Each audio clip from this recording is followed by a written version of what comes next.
আসসালামু আলাইকুম view guys.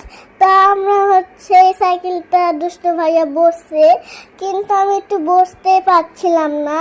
তো এখন আমি একটু বসলাম, কিন্তু আমাকে একটু হচ্ছে আমি একটু উঠলাম, তো আমি নামাই দিচ্ছিলাম, কিন্তু একদম আমি ধরতে দিচ্ছিল না, খুব মারছিল। এই জন্যে দিহান হচ্ছে একটু নামার চেষ্টা করছে, কিন্তু একদমই নামতে পারছিল না। তো এখন আমি এটা ধরলাম, কিন্তু এটা আমাকে ধরতে হবে না, তাই আমি তো মেয়ে করে দিই। তখন এই শিরটা এখনই পড়ে যাচ্ছিল। আমার আমার সাইকেল, আমরা বুঝতে পারছেন এটা আমার সাইকেল।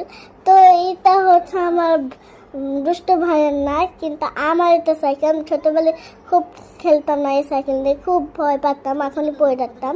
তো কিন্তু এই আব্বু সাইকেলটা নামাইছিল, কিন্তু আমাকে একদম হাত দিচ্ছিল না, আমি কেন্দ্রে দিচ্ছি, আব্বু আমি ধরে ধরলো।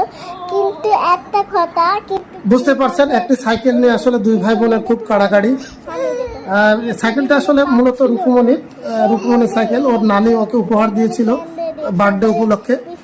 এরপরে সে এই সাইকেলটি যেহেতু সে ছোট ছিল, চালাতে পারতো না, সে সাইকেলটি তুলে রাখা ছিল। আজকে দিয়ানবাবু অন্যের একটা সাইকেল দেখে সে আগ্রহ প্রকাশ করে, এবং সে দেখে যেহেতু বাসায় সাইকেল রাখা ছিল, তাই ওকে সাইকেল বের করে দিয়েছি। এখন এই সাইকেল মনে করছে তার সাইকেল, সে আর এই সাইকেল মনে হচ্ছে কাউকে লাড়তে দিবে না।